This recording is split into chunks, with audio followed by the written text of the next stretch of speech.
Mino Line Media presents the Business First Podcast. Hi, all, and welcome to a new episode of Business First with Sonia Alleyne. I am your host. And today in studio, we have Stephanie Browne, who is the author of Sipping Sense, Uncorking the Flavors of Wine, Entertaining, and Healthy Cooking. But she's also the host of her own podcast called Sips and Swigs, which is a monthly edutainment show introducing audiences and to people and businesses they should know, as well as innovations in the wine world. And if her name sounds familiar, it's because in 1998, she formed Divas UnCorked. It was one of the first wine social clubs to help make learning about wine more accessible. Today, she has a new lifestyle community called Sipping Sense. Welcome, Stephanie. How are you? Thank you so much, Sonia. It's really great to be here. Yes. I'm so glad. It wasn't until I started to do the research that I saw that you had introduced Divas UnCorked. And I remember that time very vividly. It was when the industry had recognized that more Black women were drinking wine and we were enjoying it more, but we didn't know anything beyond Merlot and Chardonnay. That was it. That was the step up from red versus wine. We felt good if we could say, I'd like to have a Merlot. And so you were one of the few who helped expand our vocabulary and our interest way beyond those two categories of wine. What has changed from 1998 to where we are now in terms of what we understand about wine and what we enjoy about it? I guess I would say the first thing that's changed is that all of the industry has recognized that women and people of color are great consumers and are worthy of thinking about when they're thinking about branding and marketing wine to them. I think the second thing that's changed is we see a lot more people that look like you and me in the industry now than what we did back then. People call us the mother of wine clubs, and that really sounds like it's old from the standpoint of so long ago. But 20 years to almost 25 years is a long time ago when it comes to a market and a brand. Back then, wine for women and for people of color, you felt it was very exclusive, not inclusive. And during that time with Divas, we really wanted to figure out how do we make people feel comfortable and let down the pretentious piece of wine so that people would be comfortable buying wine and helping the brands that were interested in our market do better. And so that's where we created the Divas UnCorked Collaborative Consortium, where we worked with probably about 6 or 7 different wine brands to bring their brands to market because they were people who really who cared about building a market with women and people of color. You were also one of the first groups, or if not the first Black group, to institute some things in South Africa. Can you tell us a little bit about that? So in 2006, the South African wine industry reached out to Divas because they were struggling with increasing consumerism in South Africa for women and people of color around wine. Back then and during apartheid, Blacks very seldom got good wine. They were given the rock gut, and so they really turned to spirits. And so during that time, South Africa was trying to make a name for itself, both in country, but in continent, but also in other parts of the world around their wines. And so they knew that they needed to reach women because they felt like women would be the carriers of the brands. And so they brought 4 of the divas over to South Africa to open the Nederburg auction. And that was the first time anyone of color had ever opened the Nederburg auction. And actually, we were the second female to ever open the auction. So it was a big deal back in 2006. I remember being on stage and the auction allowed all of the help to actually come into the room while we gave our talk. And after the talk, they cheered because, again, it was the first time they'd ever seen people that looked like them up on that stage. And it was tears coming off the stage between us and the people in the room. So, yeah, South Africa had wonderful wines and had wonderful winemakers. Many of the winemakers back then could not actually be considered the cellar masters, but many of them were the winemakers of many of the brands that we were able to partake back then. So it sounds like the collaboration was really effective, because I also remember when South African wines did become a big deal here in the US, and specifically among Black drinkers. Yeah. And so I didn't realize that until you offered this, but it sounds like it was part of this collaborative effort that helped make the South African wines popular here in the US.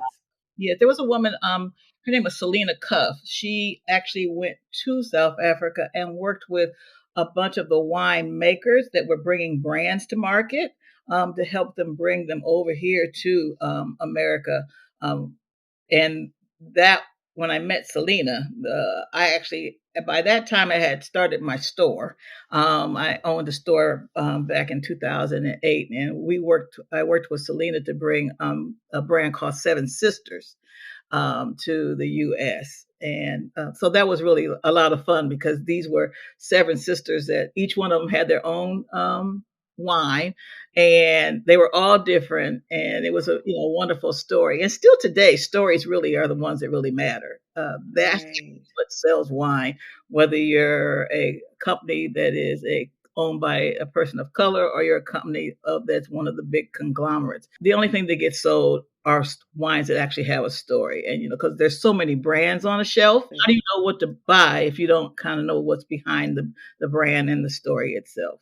And so is that what Sipping Sense helps to do? Explain like how that is expanded from Divas. So Sipping Sense is, I call myself an ambassador for all of the brands that I know about. And my goal is to actually open the doors for all of the women and people of color who have brands that are, I call small and not necessarily always recognized. I love to share who they are and what their stories are, and bring wine and food together with those brands. I work with the African American Vintners Association that was founded by Mac McDonald, who was one of the very first Black winemakers out of California. And I, work with him and the team there to help them expose the wineries and the brands that they support. Tell us a little bit about your background and how you ended up here. Like what was your goal in terms of what you expected to do, some of the things that you thought you might be doing, and how that evolved into where you are today as a wine enthusiast? I kind of call it a hobby gone amok, because it really did not start out as being something that would turn into a business. We came together as a club. There were 6 of us in the club. One evening we were at a bistro, and you mentioned it earlier in the show, where you said, all we knew was red and white. And at that time, that's all I really knew was red and white. And we were looking at the wine list, and there were what they call, flights on the wine list. So a flight is, 2 or 3 wines, sometimes 4 wines of usually all the same, white or red, but different varietals, different grapes. And there were grapes on there. I'm like, I never heard of these grapes before, so I don't know what to choose. But it was intriguing from the standpoint of, I wanted to know. And a bunch of my friends were in book clubs, and I'm like, well, why don't we start a wine club? And the folks that were there that night, we asked each of us to bring one other person so that we could expand our circle. And we ended up with 12 people. And that allowed us to only have to host once a year. And, it was kind of patterned off of my mother's bridge club, because growing up, my mother had a bridge club. And I used to always remember how much fun that she used to have hosting her bridge club. We were in the back room listening to all the giggles and the laughs that were going on at that time. And so this was just a way to create community and friends. And the premise of the club was that you had to bring some form of education to every club meeting. And so that's what actually expanded and started my knowledge around wine, is that I learned through sipping with my girlfriends. Wow. Yeah, and that makes sense because I have quite a few books that I've collected over the years, and it's never. I still don't feel like I'm educated in this space, and so even when I go out, um, I usually allow the person who knows the most to order for the table or order for me. But how did you find people in terms of gaining their knowledge and feeling more comfortable about what they ordered and even understanding what they liked? Because this journey too, when you're discovering wine, you're understanding flavor and taste and aromas, and your taste buds change, your palate changes. I think your palate grows over time. And, most of us started drinking sweet wines, back in the day. We started with sweet wines. Some of us don't want to admit that we used to drink White Zinfandel, but we all did. So between White Zinfandel, Riesling, and Moscato, those are Yes. usually the wines that most of us start drinking early. Yeah. And over time, we begin to explore more drier wines, usually because someone introduces them to you. Um, Absolutely. it's normally you don't just go pick up a dry wine and say, I'm going to try it this time. It's usually someone introduces it to you. And what we did during Divas time was really try to get people to understand wine and food pairing, because pairing creates a different sensation when you are trying different dry levels of wine. So you can have something that's really dry and have a food that goes with it that actually makes it seem more sweeter. So it's just the combination of flavors is what creates what we like to call umami, which is the sixth sense uh, Mhm. taste bud that allows you to go like, wow, that really exploded in my mouth. And that's what we're trying to achieve every time we put wine with food from a pairing perspective. So back then, our goal with our followers and people who attended our events was just to continue to have them explore and Right. never say, I don't like something until you've actually tried it. Um, Oh, or I have a lot of, there are some friends that will say, I don't like Chardonnay, but that's because you haven't gotten the right Chardonnay. So it's right. just about continuing to explore. To me, wine is a constant evolving education.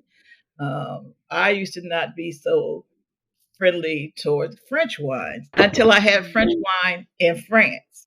Completely different experience. And so it's just about, there's never enough wine. Right.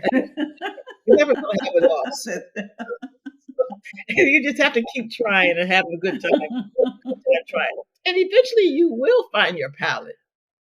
You'll Right. find what you like, and you'll find what you like, and and most time when you find what you like, you start like all you zero in on it all the time. So like Right. if you like Chardonnay, you'll drink Chardonnay all the time. If you like Cab, you drink Right. Cab all the time, whether it goes with what you're eating or not. Um, but the goal for me and the people who I love to entertain is just, I'm going to share wines and grapes you've never had before. And if you don't like them, it's okay. But I hope that you'll find something new that'll make you go try something else when you go to the store. And so with this book, you're expanding the entire experience. So you're adding recipes, you're adding family stories. What was the inspiration for creating this new book? And I want to read the title again: Sipping Sense: Uncorking the Flavors of Wine, Entertaining, and Healthy Cooking. So the book is really a celebration of my family legacy around entertaining. And I call entertaining and fellowship, because to me, that's what having wine with friends is all about. It's like, it makes friends, it's community, it's like having your own family at the table when you're entertaining your guests. And one day I kind of stepped back and said, why do I like to entertain so much? What in my background, in my legacy, in my, from before brought me to here? We used to go to my grandmother's after church every Sunday. And when we went to her house after church, she always made some kind of food. It was either pound cake, rolls, coffee cake, something that brought the family together during that short time when we used to go by her house after church, because that was during the time when she couldn't go to church anymore. And then I think my great grandmother passed down recipes to my grandmother, and I used to watch my grandmother make things, and then that got passed down to my mother and my aunts, and so just that whole community in the kitchen, and then at the dinner table, I guess just resonated with me. And you think about heirlooms and things that got passed down to you from your family. So the book was just bringing all that together and creating kind of, this is a celebration for them, which is why I have the recipes from that time. And then my wine journey created family. So it created, when I started, I was at one end of the spectrum from education perspective, and now I'm at the other end of the spectrum from that perspective. And so a lot of what we did during Divas was entertain a lot, but we entertained with big groups. And so, the coming up with ways to actually do that cost effectively. You get creative with what you can bring to the table through, you can bring glassware to the table and it all doesn't have to match. You can bring napkins to the table and it all doesn't have to match. So that's where the kind of the hospitality piece of the lifestyle piece of the book came from. And then the recipes, the healthy cooking piece came actually from my husband. So my husband only is a pescatarian. He only eats vegetables and fish. And I had to learn how to pair wine with things that didn't necessarily always have a whole lot of flavor. And so that's where the whole concept comes from. You're really pairing with the spices and the sauces on a dish. And so the more you know how to use spices, the more you know how to use sauces on dishes, the easier it is to pair wines with it. And so the healthy cooking came from, I'm eating vegetarian and I'm eating, pescatarian and fish. And that's why a lot of I use the term for the book as healthy cooking. Okay. Wow. So in 1998, while you were meeting with your girlfriends and deciding to launch this, what were you doing professionally? Where were you before you were in this? It was and never left. So my profession is I worked in technology with a healthcare. Okay. And so I spent, most of my career working in IT, whether it was on the vendor side or inside of a organization. And healthcare became the core focus of my work. And during that time, I never left my job. Even when I had my store, I never left my job. Because Divas, nor Sipping Sense, nor the store ever turned into something that was going to feed my lifestyle. so that so I always had two careers, one in corporate America and one called my left brain and my right brain, the creative side and the technical side. And my last 10 years in corporate America I was the chief diversity officer and head of talent acquisition for a healthcare company, a health plan. So all along, I've never really left corporate America until now, because now I call rewired. This is all I do. I still do some consulting in the corporate space around HR, but this is my love. So I continue to foster. Can I ever actually really have this be the only thing I ever do? But I don't know. But I don't, at this particular time in my life, I'm really all about helping people who look like me and you um, do better in this industry and be successful. Yeah, that's wonderful. And so tell us a little bit about the podcast, because that is the point of the podcast, even is to introduce people to vintners that they should know and to understand what's actually happening in the wine industry. Yes. So the podcast is, I'm going to say it's kind of twofold. It's what you just described is I would really love to be able to bring all of the people who I either have met or will meet um, onto the show and really talk about their journey in bringing their business to life. Um, Fortunately, we have people from all sides of the business now in the industry. So my first podcast with Brene Royale is someone who actually was a vineyard manager. So her background is actual viticulturalism. So she's a viticulturalist, and she's actually the person who grew the grapes for many of the Gallo brands. And now she's venturing off and creating her own wine with vineyards, grapes from vineyards that she actually cultivated. And so that's interesting because most people think of us on the brand side and on the winemaking side, and not the folks that are particularly actually working with the actual plants themselves. And then there are other people who actually brand wines. You know, they actually are not the winemakers. They actually work with winemakers and bring brands to market. So those are, that's another different group of folks. And then there are people who are in retail, like I was, who are doing really great things, and many of them also are ambassadors for the brands that I'm talking about.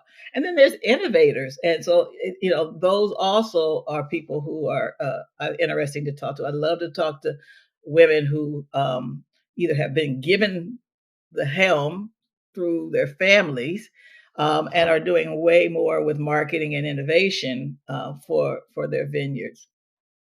So that's one side. And then I think there's the other side of the podcast, which is my journey and all of the starts and the stops and the things that I could have done differently that have been more successful. And, how can I help people not make some of the same mistakes that I did through my journey? And those are and then these are, some of those, there's a lot of good secrets behind what happened with Divas, and where Divas, the things that we could have done that if we had been, I'll say 10 years further, closer to this side of the fence, might have been very different. So there's just a lot to share. And hopefully we'll have some fun doing that, talking with my guests, or just me having a day where I'm just talking about my journey. Yeah. What would you offer as a suggestion for someone who's interested in building a community around a particular passion? So I think it's really important to understand who your audience is, because you can't be all things to all people. And if you are thinking about doing something that you have a passion for, one is who are you trying to bring along with you, and who you're trying to sell to, and then obviously doing research, because right now it's so easy to do research nowadays. You can just open up Chat GPT and type in anything, and get information back that you might have to go check it and make sure it's all real, but most of the time it's all good. But there's multiple ways to actually do research now that I didn't have 25 years ago.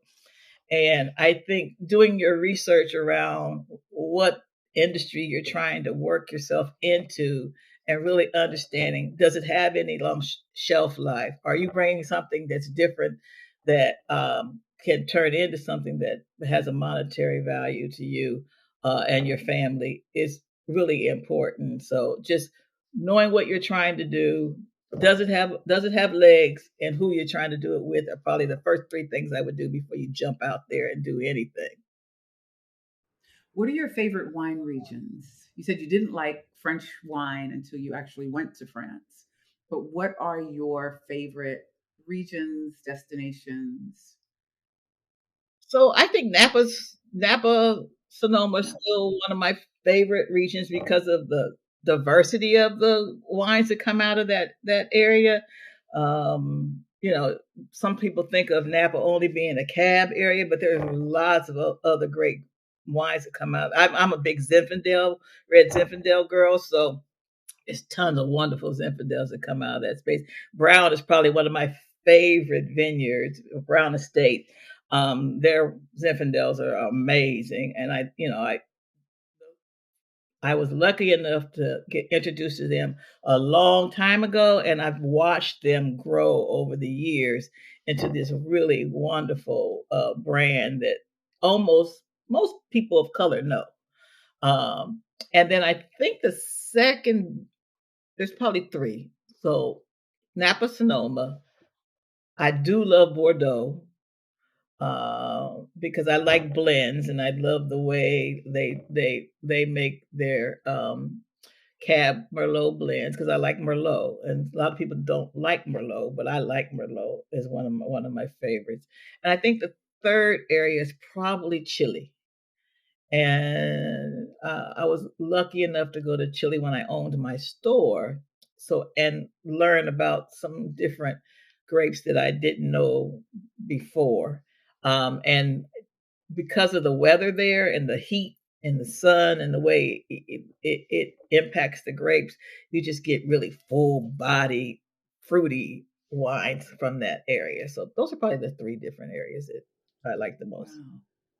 Have you do you organize tours as well, or is that something that you organize tour? What type of tours can your customers or clients expect? So wine and food. So definitely hitting the wineries, but also having wonderful multi-course dinners where you're pairing wines with the food. So I try to find restaurants in the places that we go that are either have great names attached to them or they are owned by people of color. And I try to pick wineries where I know somebody there. So when you go, you have a really amazing experience because they're hosting not just a group of people, but they're hosting someone who they know really cares about the product that's coming out of the space that they inhabit. And then I actually try to introduce people to areas where you may not think there's great wines. And so, I'm trying to pull something together to go to the Long Island area in New York, where if you know that there are lots of great wineries on the tip of Long Island, and they make great sparklings, they make great Rieslings, and even there's some great reds that come out of that space.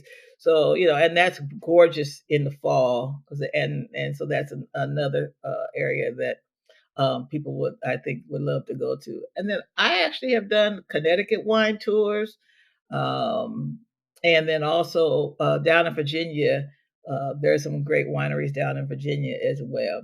And then obviously I've not taken someone outside the country, but I would love to do a Burgundy or a Bordeaux trip, especially during the festivals. Wow. So all of your trips have been in the United States.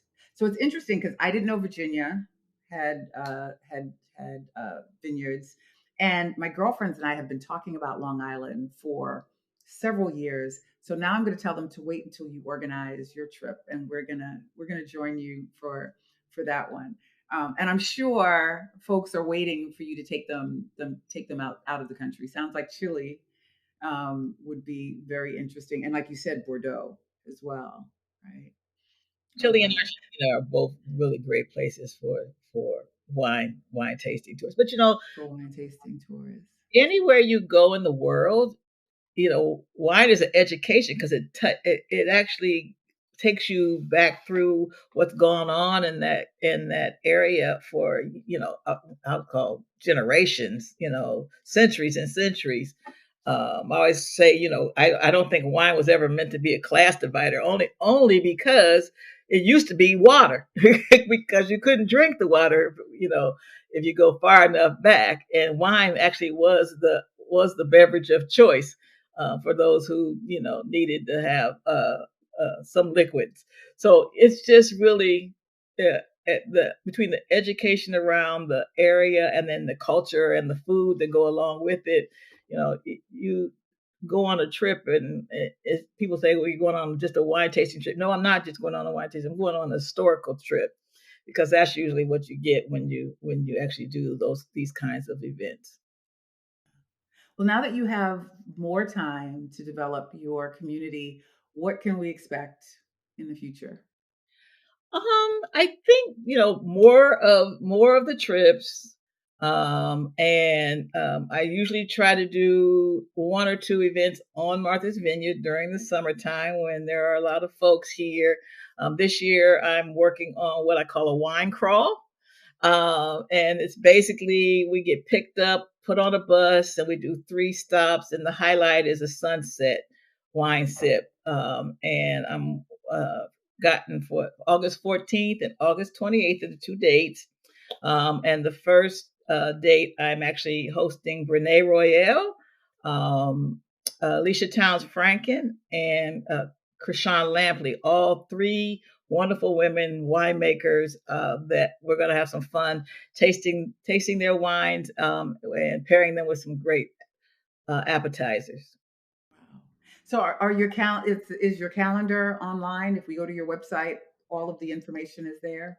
Yes. Alrighty. So please share your website with us. Sure, it's sippingsense.com. All one word, sippingsense.com. You mentioned the podcast earlier. It's called Sips and Swigs.